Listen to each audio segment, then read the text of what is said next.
Welcome, everyone. I'm Dick Deming. I'm Medical Director of Mercy One Cancer Center and the founder of Above and Beyond Cancer. Welcome to our weekly cancer education series. It's brought to you in part by a grant from the Iowa Oncology Society. Our topic tonight is lifestyle medicine, and our guest is my friend, Dr. Andy Nish. Welcome, Andy. Thank you.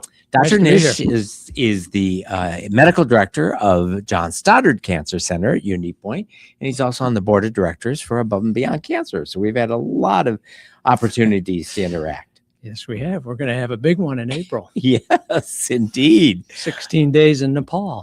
So Andy is also going to be on our Above and Beyond Cancer journey to Annapurna in April. So if we didn't know each other well enough, we will definitely know each other quite well by then. Yeah, all of a sudden in our last board meeting, I'm co-leading this expedition to Annapurna. I'm like, oh, okay. Yes, I've also, you're going to be helping with the cooking and yeah. I can do that, Other duties assigned. Yeah.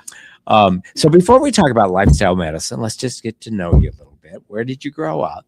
Okay. So I grew up in Elgin, Illinois. Elgin is a suburb northwest of Chicago, about 40 miles.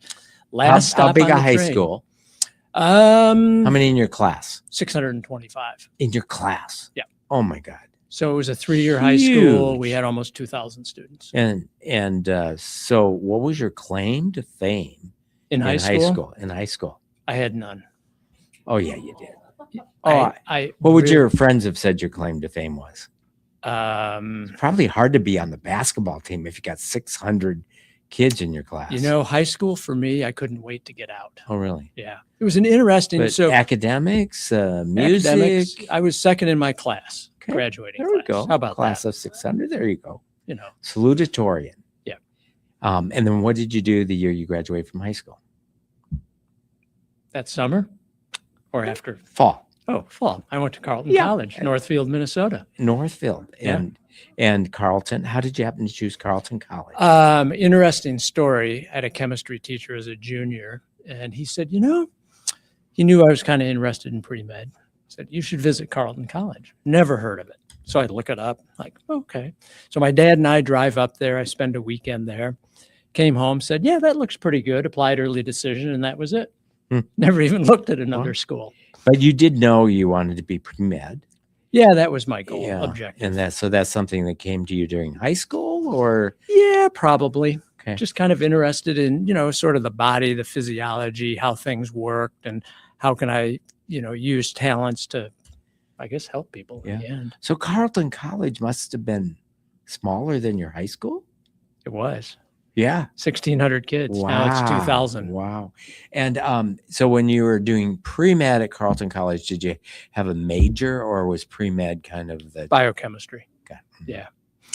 And then where'd you go to medical school? So funny story at Carleton. I was playing intramural football. Somebody said, oh, not too bad.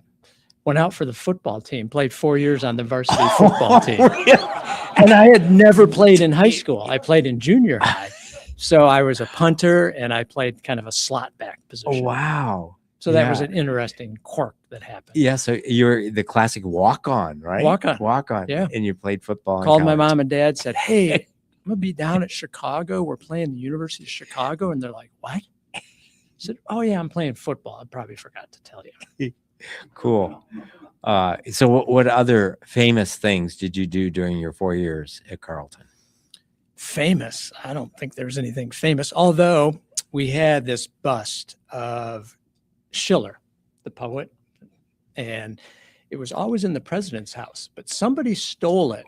So Schiller would get passed around, and we'd have to hide it. It would have to make one appearance a year on campus.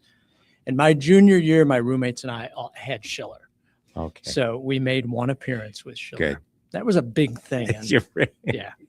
And then where'd you go to medical school? I went to Chicago Medical School in Chicago, 4 years there. And then I did a residency and fellowship at Henry Ford Hospital in Detroit. Okay. In radiology. Diagnostic radiology. And then I did my fellowship in interventional radiology. So how did you decide on radiology? Were you one of the kids that liked everything? Like I remember junior, senior year, third and fourth year medical school, kind of liking everything and sort of seeing myself doing everything. When did you? No, I didn't like You didn't everything. like everything. No, Okay. no. What didn't I, you look at it. Actually, one of my favorite things was OBGYN, believe it or not. But I couldn't see myself doing that long term. Yeah. But radiology, obviously it's doesn't apply to everyone, but you can be a type of person who doesn't necessarily like patients. You can spend lots of radiologists, not interventional radiologists, can spend a lot of their time never talking to a patient, just sitting in a dark room. Why did I go into IR? Because I wanted to see patients. And, it was really good for me because it allowed me patient contact. It allowed me, to think about things. So for people who don't know what IR is, so you went through diagnostic radiology, which is looking at x-rays and images, MRs and all and that, then a fellowship in interventional radiology. Yeah. So for those who don't know, what is interventional radiology? A long explanation, but it's kind of minimally invasive surgery, really, through catheters, needles, using imaging guidance. So we literally touched every part of the body, from your toes to the small vessels in your brain. So it could be doing biopsies. It could be putting ports in, putting feeding tubes in. Yeah, from a cancer perspective, it's biopsies, it's treating tumors in the liver, treating tumors in the lung, treating tumors in the kidney. Just a huge range of procedures.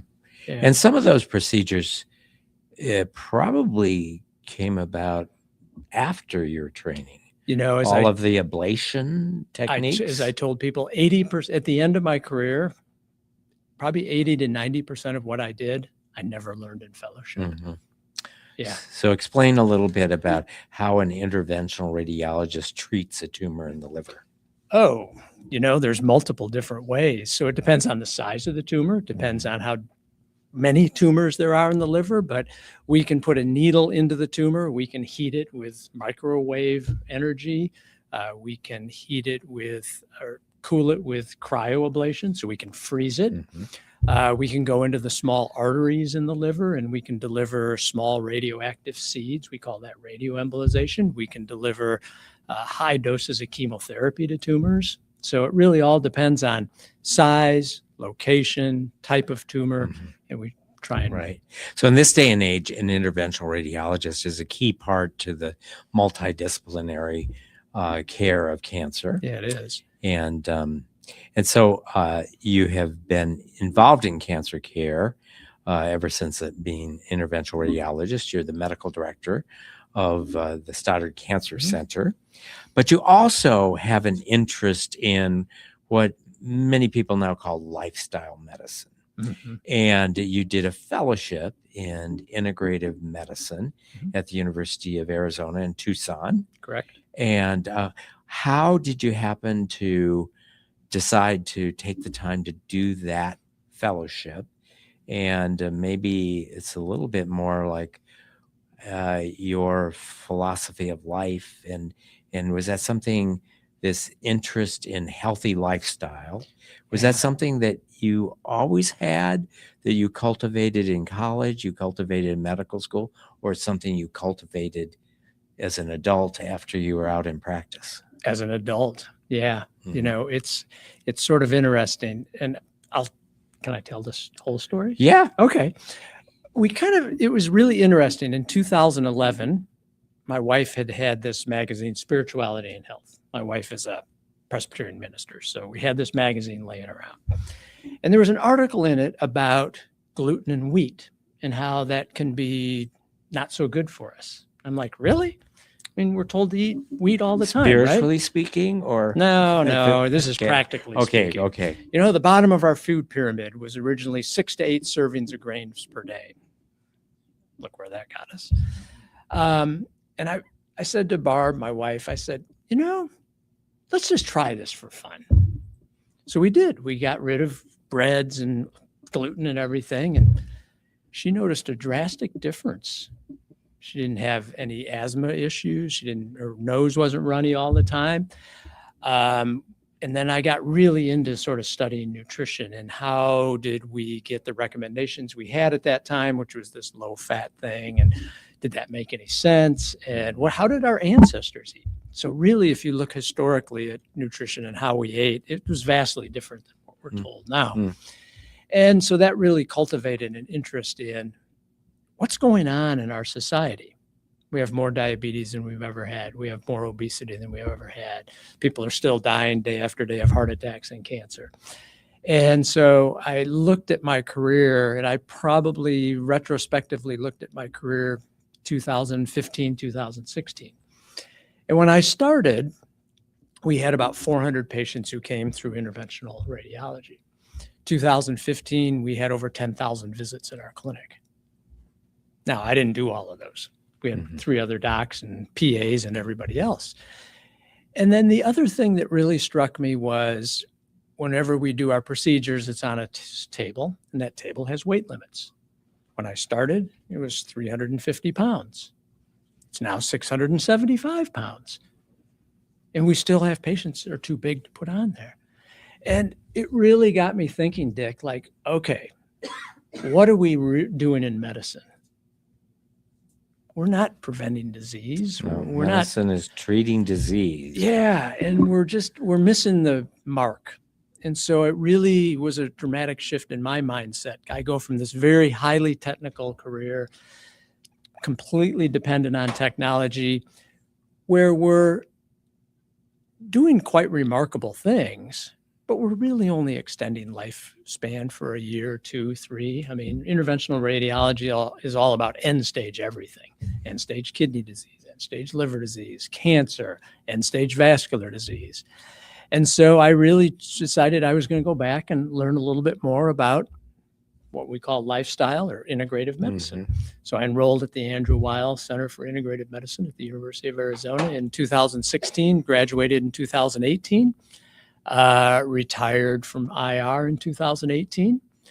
I'd been medical director at Stoddard since 2012, continued that role, but then began to integrate some of these philosophies into our cancer care program.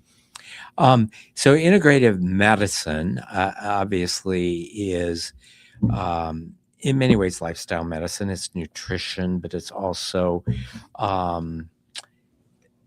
other non-pharmacologic interventions, whether it is touch therapies like massage, acupuncture, chiropractic, osteopathic manipulation. It's also knowledge of nutrition with emphasis not only on foods, but also an understanding of vitamins and minerals and supplements. What would you say are some of the other core aspects of the training in integrative medicine? So, yeah, to kind of put it in a kind of a broad perspective, first thing we learn, Andrew Weil walks in and he says, your body's a remarkable healing machine entity given the right inputs. So what are those inputs? Obviously food is a big input. I think the thing that struck me most, though, is our mind and our thoughts and our brain, and how we think about ourselves, how we experience traumatic events, and how we carry traumatic events or tough times during our life throughout our life, which actually can lead to physical disease. And that was sort of an aha moment, because we hear about people who struggle their whole lives. And as I interview people in my clinic, we always go back to the day they were born.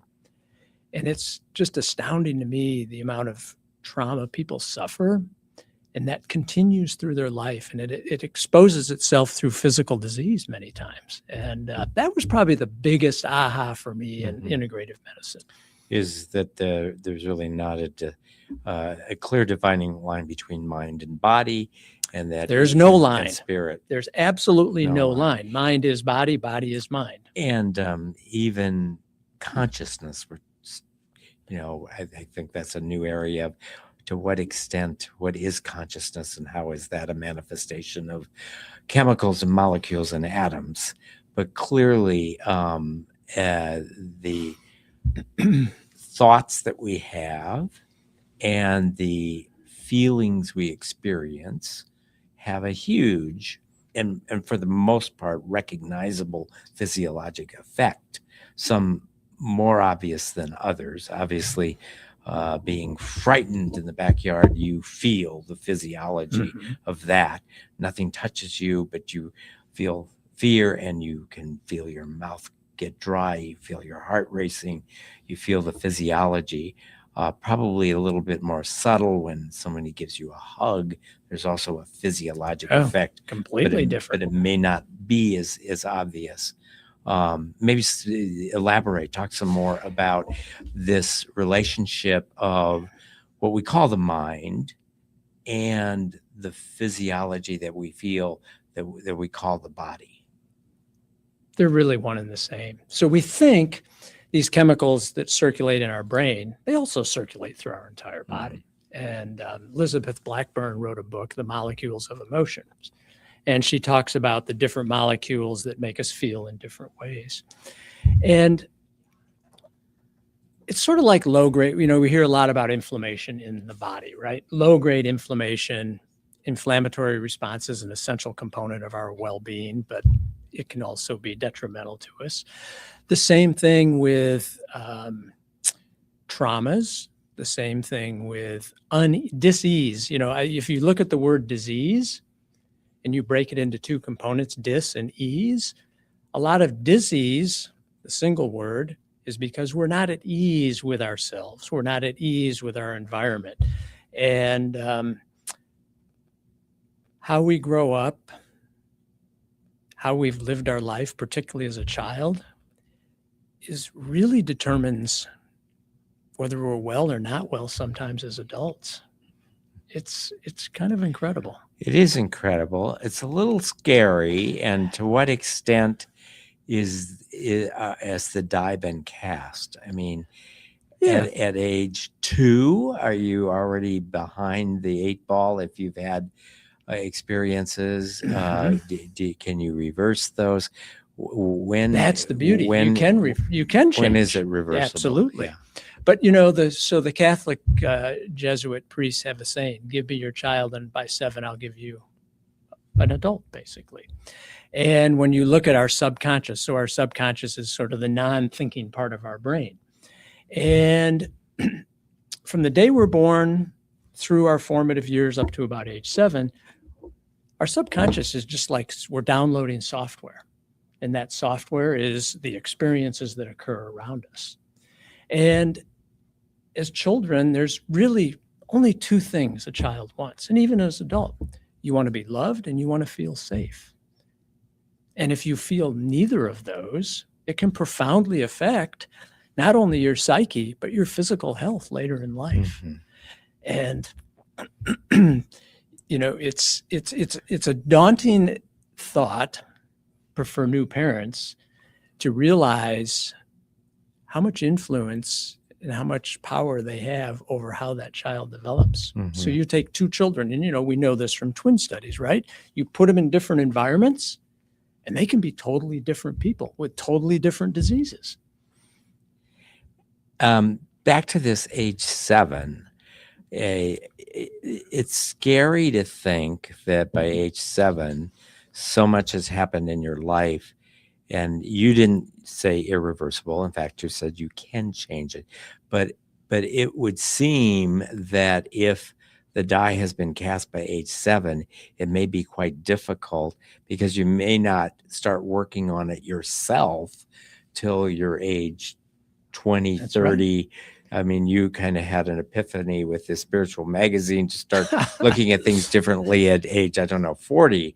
But at what point does the impact of a life up to age 7 affect you over the next 10 years in a way that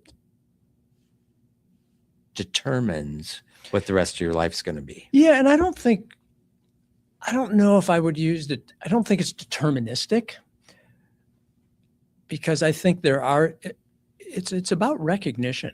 I have patients and we talk about their childhood and their father was abusive or their mother abandoned them. And as a child, we interpret those things as mom left. Oh, I'm not good enough.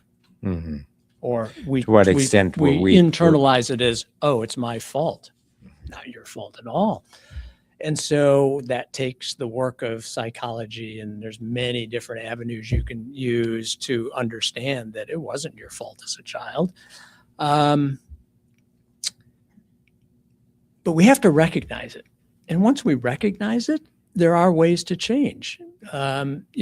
When we have our subconscious beliefs, when we have our reactions, think of a reaction that we have that's instantaneous.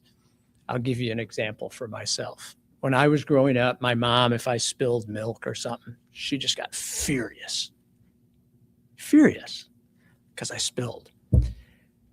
Guess what happened when my kids spilled? Dad got furious. That was my subconscious programming.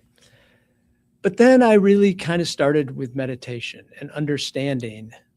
Doesn't change, it's not about being calm. It's not about getting rid of thoughts. It's understanding that between an event and your reaction, there's a space, and meditation helps open that space up to change the reaction. Yeah.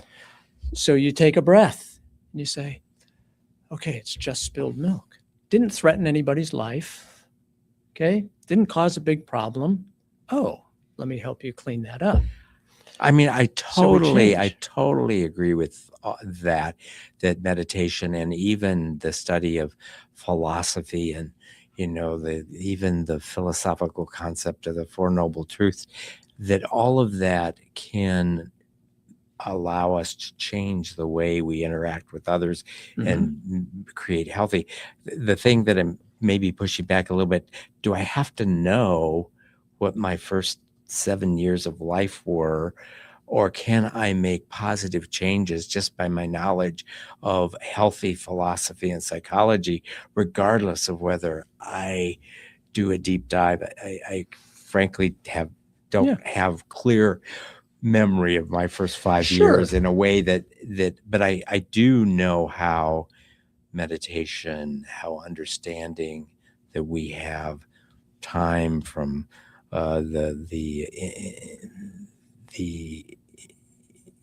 impetus to the action, and how that can have a calming effect, which can then trigger all sorts of healthy things. Yeah, it's we've taken things that might be in our subconscious, and those are below our conscious thinking. They may influence how we react, and you don't need to know that, but you can change the reaction. So the other thing, and I don't know if this was something you studied, but I mean, we as a human body are amazing, and we have this ability, our bodies do, to find homeostasis.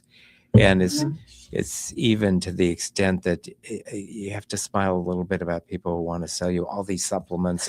And if you take more of something you need, the body is pretty good at eliminating most of the things. And the idea that we can super regulate a sodium level or a calcium level when our bodies are much better at knowing what we need and how to keep holding on to things we need and let go of the things we don't need. How much of that understanding of homeostasis and kind of going with the flow of the body is part of what you learned in Arizona? Yeah, homeostasis, we talked about it all the time. Real quick, going back, project that was being worked on when I was down there is there's a film, and that film is called Is Your Story Making You Sick? And it's just an interesting film. I don't know if it's out there on YouTube anymore or not, but project that was done by one of the people who worked down there, and really understanding how, our story of our life makes us well or makes us sick, and we can do something about it. Now, our body is a master regulator of all functions. I mean, people say, well, should I drink alkaline water? It's like, no, we're really good at managing our pH, right? We're really good at managing our blood sugar. And I kind of laugh at, because the perception in Western medicine many times is we will only heal with an input that we give you. Yet that's not the philosophy of integrated medicine. The philosophy of integrated medicine is our body is literally a master. It has been developed over hundreds of thousands of years. And if we didn't develop ways to maintain our sodium or maintain our oxygen or maintain our pH, we would die as a species. So we're really good at it. And whether you live in the Arctic, whether you live in the South Sea Islands, vastly different lifestyles, vastly different food, but those people are well. And so all this I'm not a big fan of supplements. You know that. I'm a big fan of get your vitamins, minerals, polyphenols, antioxidants through food. Real food. Real food. Because what did Mother Nature do? She packaged this food up into a form that is the best way for our body to utilize it. And there's this whole concept called the food matrix. And really it is about the whole is greater than the sum of the parts. So the closer we eat real food to nature, the better our body assimilates that, the better caloric maintenance that we have. So if you took a handful of almonds, quarter cup of almonds is about 140 calories. You don't absorb 140 calories. You absorb about 100. 40 of that goes to your gut microbiome to feed your bacteria and things. But what have we done in our current food system?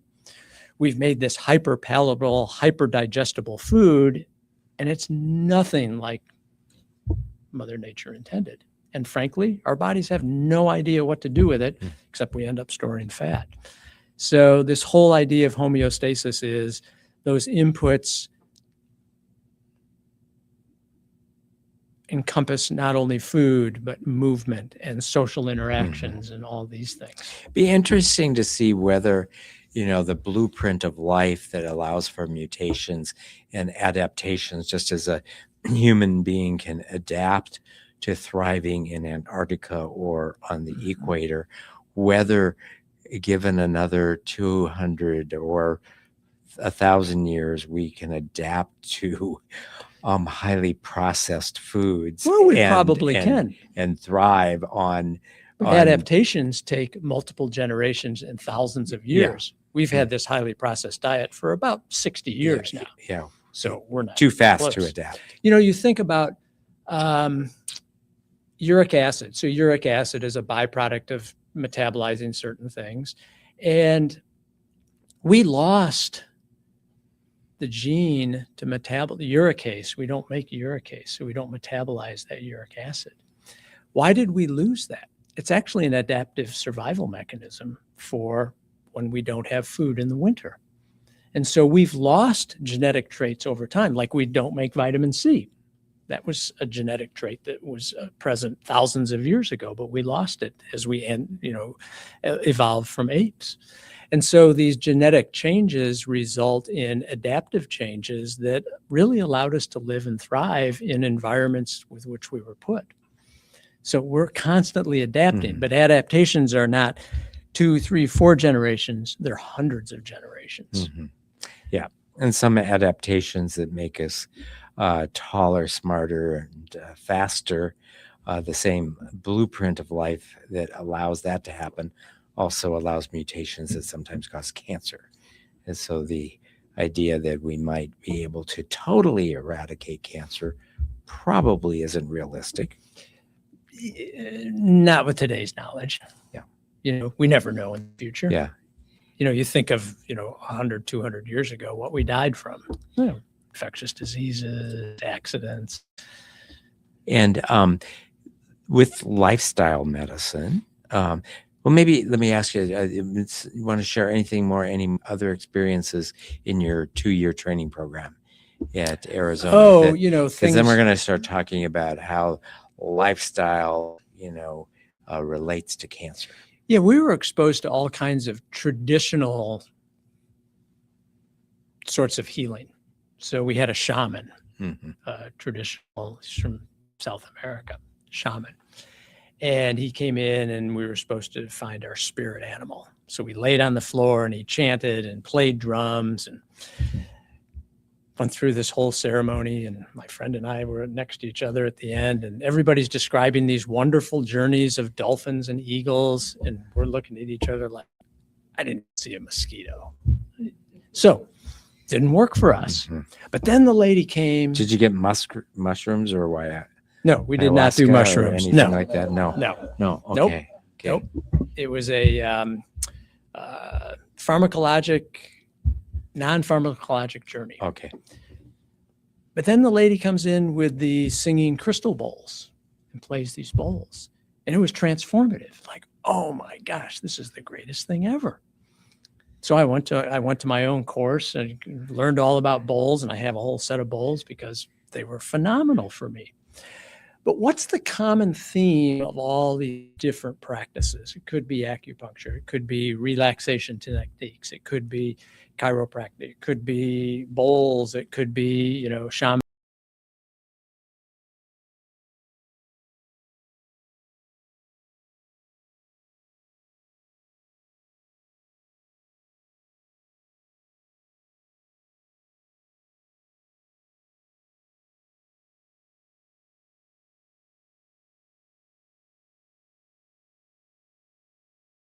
A lot of commonality as you look back through cultures, and or sometimes they're tied up with what we call religion or spirituality, but shared throughout the cultures with various forms of relaxation, and whether it is chanting or spoken prayer or community prayer or music that may have come out of more of a spiritual community type practice.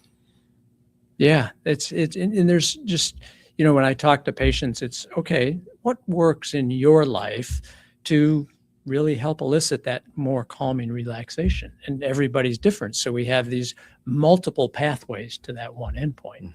And that was really profoundly affected me, because it's not something we learn in medical school, right? And I think in the future, Dick, we're stuck in this biochemical mode of thinking. I think in the future, the paradigm's going to change to energy, because every cell is energy. Every cell has a specific vibration. And we sort of poo-poo it now because we can't measure it. But someday we will be able to measure it. Someday we will be able to look at energy and frequency and vibration, and how does that interact with our cells and change our lives. You think back 100 years ago.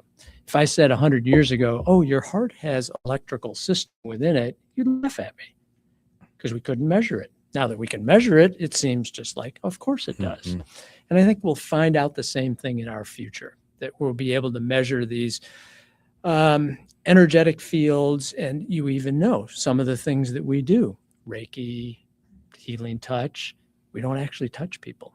We hover over people. We emit an energetic field, and those fields interact. And it reminds me of new technologies that we're incorporating, electrical fields that we put on different parts of the body to have an interaction with cancer.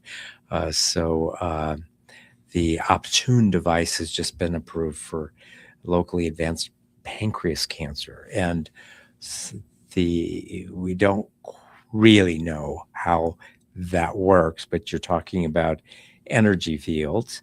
We're also not going to give up, the sort of the biochemistry, because we're still trying to look at it's not about giving up. It's about really evolving. You think back in medicine, we've evolved so much in 100 years, and you think, what's going to evolve in the next 100? And what's old is new again. I mean, we're talking about so acupuncture or reflexology that come from Eastern medicine, that is about meridians and energy, and we sort of can see those maps from centuries ago, and I look at them and still kind of wonder exactly how it works.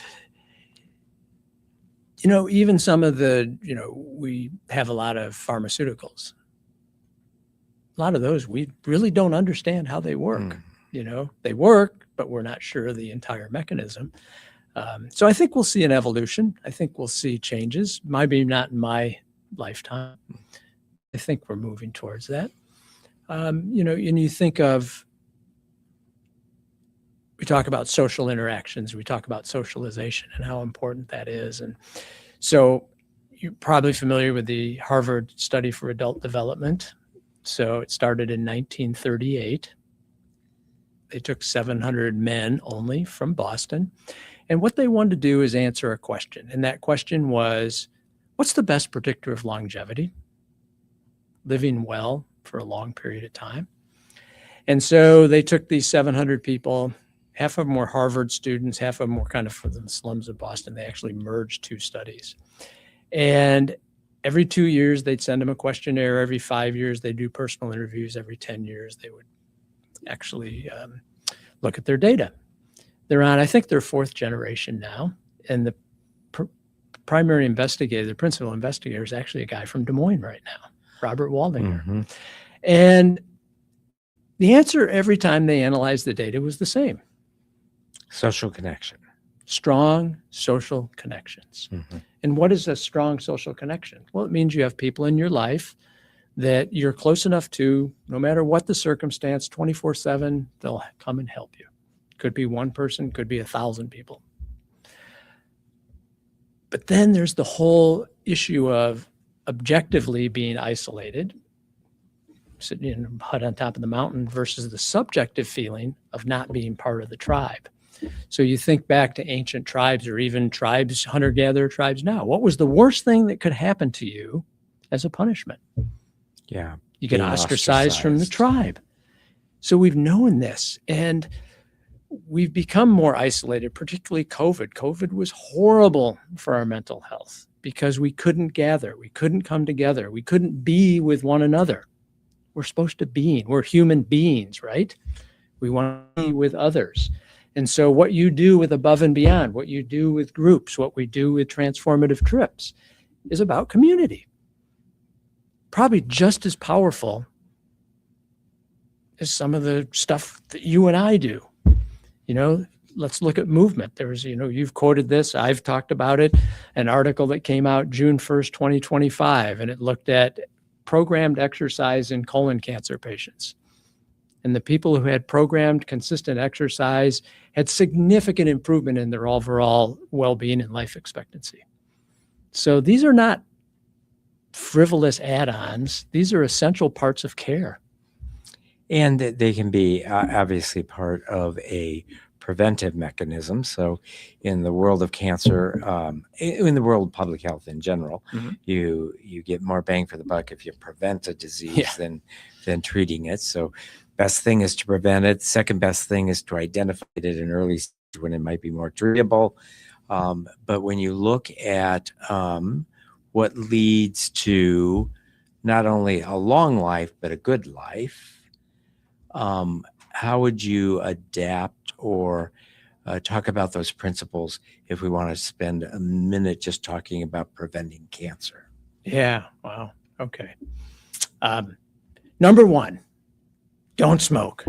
Never put a tobacco product in your body. I mean, tobacco is still the leading cause of potentially preventable deaths in this country, which just is mind-boggling to me. And as we're going through these, 42% of all cancers in the United States, at least, probably the world, are preventable if we adhere to some of these at least the that advice many. that you're going to give us. And tobacco's 20% of that. Mm-hmm. And it's just mind-boggling that we still have so many deaths associated with tobacco. It just blows my mind. Number two, and we're just really looking at this, and particularly in hormone-driven cancers like prostate and breast, endometrial, uterine cancer, obesity is a huge risk factor. And obesity, which is associated with dysfunction of how we metabolize food. And that's driven by our ultra-processed food system, our lousy choices that we're given. So I want to be very, very, very clear on this. Obesity is not about willpower. Obesity is not eat less, exercise more. Obesity has come about because of our food has been co-opted by industry, Mhm. and we have lousy choices.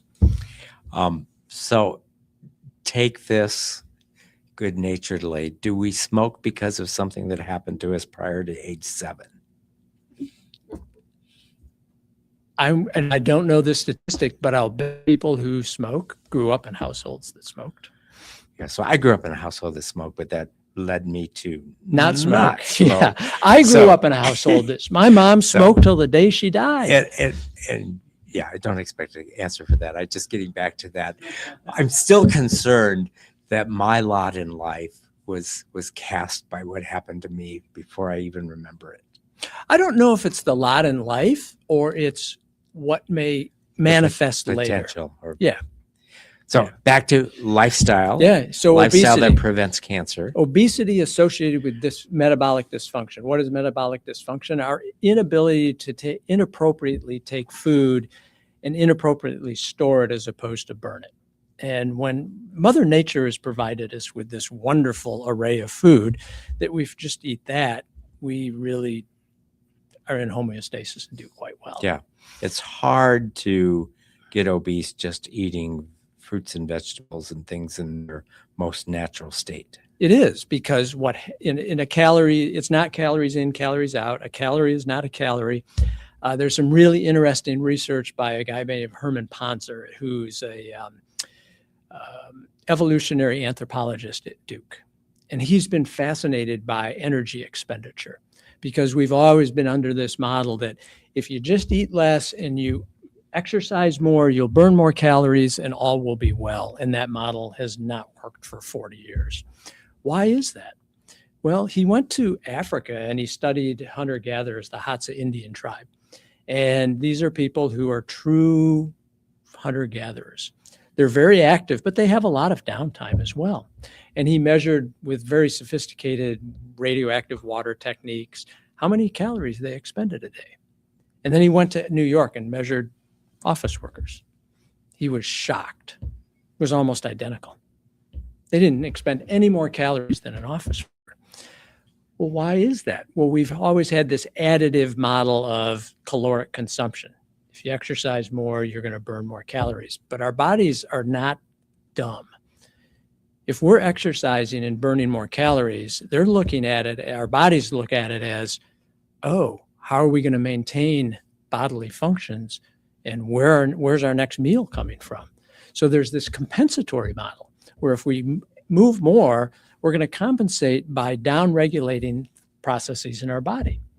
Might be our reproductive system, not essential for daily life, is essential for procreation. Look at women, ultramarathon runners. They never have menstrual cycles. They can't support a body or a baby. And so we've down-regulated those processes. So that moves me into another essential component of prevention. That's movement, exercise. We were born to move, okay? We've moved in society traditionally for hundreds of thousands of years. Exercise is not a weight loss tool. Epidemiologically, we know that. Scientific evidence from Dr. Ponzer, we are beginning to understand that. But what it does do is it improves our cardiovascular fitness. It improves our immune system. And our immune system, as you know, is the key to preventing cancer. We're probably always forming abnormal cells, but our immune system cleans them up. And as you also pointed out, there's oftentimes it doesn't have to be, there can be many times of physical activity, some community and social connections that happen with it. That's why we have gyms. That's why we have bike clubs and running clubs and all of these. That's why we have team sports. But we often talk about this triad because it is interrelated of what we're eating and the number of calories, physical activity, and obesity. Some of the studies lump those together because it's hard to sort them out as independent variables. And I know you're saying that maybe there is a distinction between calories and exercise, but they often are associated in the people that tend to eat the most unhealthy food and more calories tend not to exercise. Yeah, well, I guess let me go back and restate that then. If you look at the epidemiologic literature and you look at observational literature and then you look at Dr. Ponser's literature, we know that if you maintain the same diet, increasing your exercise does not result in weight loss. But if you change your diet to a more natural whole foods diet and you lose weight, exercise will help you keep that weight off. So there's some interesting stuff there. But exercise is just so important for our mental health. You think of the endorphins that we get, the endocannabinoids that we excrete. There's a really interesting molecule called brain-derived neurotropic factor, and that is released from muscle cells when we exercise, and that actually increases our connections between neurons in our brain. And so you hear a lot about, prevention of neurodegenerative disease like Parkinson's and Alzheimer's and those. Exercise is one of the key factors to do that. And it's probably not mere coincidence that we have been developed over hundreds of thousands of years where exercise not only prevents cancer, but improves neurologic function, heart function, digestive function, joint function, muscle function. So, after age 30, we begin to lose muscle mass. And I look at it as the use it or lose it phenomenon. And that's true of everything in our body. You don't use it, you lose it. And so it's just so important to maintain physical activity. And one of the things we're really learning also is that time spent sitting or sedentary, you could exercise 30 minutes a day, 7 days a week. But if the other 23 and a half you're sitting or laying down, that's actually probably more deadly than if you didn't exercise at all. So I want people, if you're in a chair for an hour, get up and move around for 5 minutes every hour, because the longer we sit, increased risk of diabetes, increased risk of heart disease, increased risk of obesity, all these other things. Standing desks have become a... Yeah, and the literature's a little mixed on that. How much does that affect it? But really, I tell, every hour, if I'm working at home or I'm working in the office, I am up every hour doing walking, I'll do wall sits, I'll do push-ups, whatever it might be. But we have to stay active. Yeah. Okay, so back to the topic of preventing cancer. Yeah, here we go. So we've talked about food, no smoking, alcohols. We got to talk about alcohol. That's been in the news. We talked about that a couple of years ago with the Cancer in Iowa report. Alcohol, if you look at the metabolism, number one, alcohol is a toxin. Okay. It's a neurotoxin. It's not good for our brain. It'll put you to sleep, but it doesn't give you good sleep. But the way it's processed in our liver, it's immediately converted to something called acetaldehyde. So think of formaldehyde. Okay. Aldehydes are really not good for health. And so we're kind of pickling ourselves from the inside out. Alcohol leads to a whole host of problems, not the least of which is it's a risk factor for multiple cancers, including breast cancer, liver cancer, esophagus cancer, cancer of the mouth and throat, and all of that. It's also really detrimental to our brain. It's, And so we always, what's the safe consumption of alcohol? There probably isn't any. There isn't, yes. Back when I was in medical school, the teaching was drinking a small amount of alcohol, which was, less than your doctor drinks, is actually beneficial to health, and that teetotalers were losing out on health benefits of alcohol. But now the science doesn't support that, and that even small amounts of alcohol can be deleterious. Now, in terms of can cause cancer, there can be some social positivity. Just as we didn't make cigarette smoking illegal, we did for a small time make alcohol illegal. That experiment didn't work out. So, but Al Capone thanks everybody. Yes. But alcohol, even in small amounts, increases the risk of cancer. And so I was listening to an interesting guy in England. He's a psychiatrist, and he studied alcohol, and, he's not an advocate of alcohol, but he says, part of being a social community, part of socializing in our society is alcohol. And to have a drink once in a while when you go out with your friends, okay. To have 5 or 6 drinks, not okay. And so there's that aspect of it as well. And so we don't want to just kind of throw the baby out with the bathwater here. But you know what? I tell my patients I would prefer that you drink no alcohol. But if that's part of your life when you go out and socialize, limit it to 1 glass of something. So we've talked about cigarette smoking, diet, exercise, obesity, alcohol, other lifestyle. Sleep. We do not want to forget about sleep. We've discounted sleep as something that James Bond movie, GoldenEye, I think it was. Guy by the name of Graves said, I don't need sleep. I'll sleep when I'm dead. And my answer to that is, you'll be dead sooner. And so do we have control over our sleep? How much control do we have? What do you mean by control? What are good sleep hygiene that allows people who maybe struggle with sleep to sleep better? Okay. It seems to me, and this isn't a scientific study, but we all know people who can just fall asleep anywhere, anytime. I mean, for people who can fall asleep, mountaineers that can sleep on rocks any place. That's a really good talent. And then there are people. I'm one of those. Are you okay? So because I can turn my mind off. Yeah. Okay. It's really interesting. Yeah. But anyway. But some people are better at it. And I don't know if it's what happened to them before age 7 that makes them better as adults sleeping, or whether they, unbeknownst to it, because most of the people that I know that are really good sleepers, it's not like they read a book on sleep hygiene. So your question is, your initial question, can you control sleep? No, you can't make yourself go to sleep.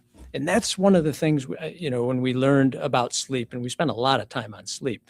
And a really interesting guy who's a PhD, he does hypnotism, and was really fascinating about sleep. But if you look at sleep in the traditional sense of how we've done it for thousands of years, it was really almost a spiritual experience for people, that they wanted to sleep to give into that dream. Sleep perchance to dream. Yeah. Now we've made it so mechanized. And sleep hygiene, you referred to sleep hygiene. And sleep hygiene is, how do we prepare our bodies for sleep? And I think we've gotten away from that. So you think of before we had lights, we followed a circadian rhythm. It got dark at night. That's when we went to sleep. It got light in the morning and we began to wake up. And so that circadian rhythm is really very important. And with lights 24/7, 365, that really disrupts the cycles of sleep. It disrupts the initiation of sleep. And so what I try and get people to do is, okay, there's different ways to improve your sleep. How do you prepare yourself for sleep? If you're watching TV and you're watching 30,000 people get slaughtered, that's kind of creating a little bit of tension and anxiety. So what do we do before bed? I recommend people lower their light a little bit so it becomes dark. Our melatonin then begins. Melatonin is sort of what initiates sleep cycle. We begin to generate melatonin. Turn off screens if possible, at least an hour before bed. We always thought it was the blue light in screens that kind of disrupted our sleep cycle. It may be the blue light, but it may be also what most of us are watching, which are action shows and things. We're not watching bunnies hop through a field. We're watching people with machine guns. A lot of people are just watching their emails. Whatever it is. But those emails can create anxiety, right? Yes. Oh my gosh, I got to do this. And now you're in to-do list and now you're in monkey mind. So it really is about turning those things off, doing something that's relaxing and calming. Read a book. Read poems, have spirit prayer, meditation, whatever it might be. But then there's the component of the bedroom, the physical space. What does your bedroom look like? Is it dark? Is it Is it quiet? Is it cool? Most of us want to sleep between 65 and 68 degrees. Are there distractions, lights, LEDs? Is our partner a distraction? Snoring, all these things. And then there's the whole ritualistic part of going to sleep. Do you have it's become interesting evidence that rituals are really important before bedtime, having the same ritual every night. And that might be, for me, it's reading. I read a half hour if I don't fall asleep before that. For my wife, it's getting ready for bed, listening to classical music. But we do the same thing good. every Andy, night. I'm going to interrupt you because I wasn't watching the clock. We're almost out of time, and we haven't even let anybody else ask any questions. Wow. So let's open up for questions. Yeah. So are you game? Sure. So, Let's go. We'll let the live studio audience get first questions. If you're watching us live streaming, you can put your questions in the comment section of the software that you're using. But we'll start off. Poon, you get first question. Dr. Nish, I need to know how you turn off your mind. You know, that is a gift that somebody gave me, because I can lay in bed and, you know, we have this, people are thinking of things, oh, I got to do. And for some way, I just stopped thinking. I don't know. I think it was your dad yelling at you with the spilt milk. No, it was my mom. Oh, your mom. Wasn't Okay, my let me dad. say. I think that instilled you with the ability. No, I'm just kidding. You know what? It's a gift that I have. I can just stop. And, you know, a lot of people that I see, they have this, we call it monkey mind. Well, if it's monkey mind and you're worried about doing things the next day, take 2 minutes, put a piece of paper by your bed and write it down so you don't forget about it.